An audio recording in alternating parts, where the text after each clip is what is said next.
ballanqaadka oo qaad ilaa la hortagi doono aan uga fadhinaa adduunyo aqrina ku cafimayno taas haduusan ka soo jawaabin maalin walba nin boorso sita kaliya shacab uma aha waa shacabka dadkana oo ah waxa weeye waxaanu nahay dadkii dandamis deganaayanahay shacabka ahaa ee meeshaan hantida iyo maaragtay maalka iyo dadka uga baabeen oo dadka uga dhintay waxaan rabnaa cabashaan nahay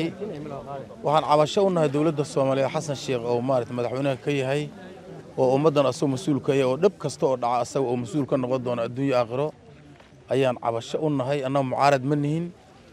madaxweynuhu wuxuu naga ballan qaaday dhuluu naga ballan qaaday oo yiri waan siinaya dhulkii uu nasiyay nama soo gaarin reer dandamis hadana madaxweynihii kale qoorqoorna wuxuu na yiri dhulkii waynay hayaa lacag diyaarsada haddana nama soo gaarin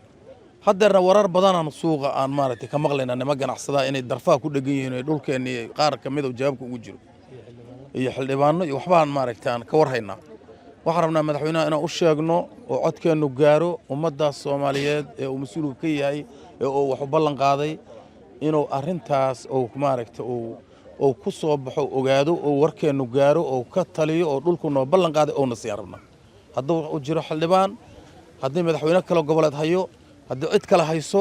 inuu dadkaas masaakiinta oo ballanta u qaado adduunyo aakhira ilaahay la hortagi doono Xasan Sheekh oo ilaahay loo hortagi doono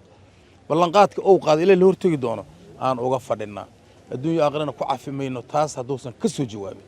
waxaan leenahay intaas waa madaxweynaha asaga dadka ka mas'uula asaga maaragtay adduunyo aakhira wax laga weydiiyaa ummadii oo waxaan lama rabo inuu maalin walba nin boorso sita kaliya shacab uma aha waa shacabka dadkana oo ah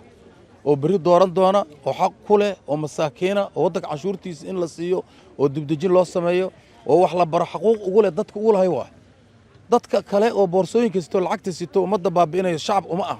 shacabka dadkana oo ah waa inuu il gaara oo alla ka cabsi leh waa inuu ku fiirshaa taas madaxweynahan uga cabanaynaa iyo inta la shaqayda iyo inta dawladda ka tirsan iyo inta ummadan danaynaysa internet plus waa adeeg ay macaamiishu ka heli karaan internet fiber ah ku hadal iyo IPTV ula socda receiver ay ku jiraan in ka badan 4,000 oo kanaal internetka guryaha ku shubo $25 oo hel internet xawaarihiisu yahay 20 megabyte per second iyo 200 oo daqiiqo oo ku hadal gudaha ah ama ku shubo $30 oo hel internet xawaarihiisu yahay 30 megabyte per second iyo 200 oo daqiiqo oo ku hadal gudaha ah internetka xafiisyada ku shubo $50 oo hel internet xawaarihiisu yahay 55 megabyte per second iyo 400 oo daqiiqo oo ku hadal gudaha ah ama ku shubo $90 oo hel internet xawaarihiisu yahay 110 megabyte per second iyo 700 oo daqiiqo oo ku hadal gudaha ah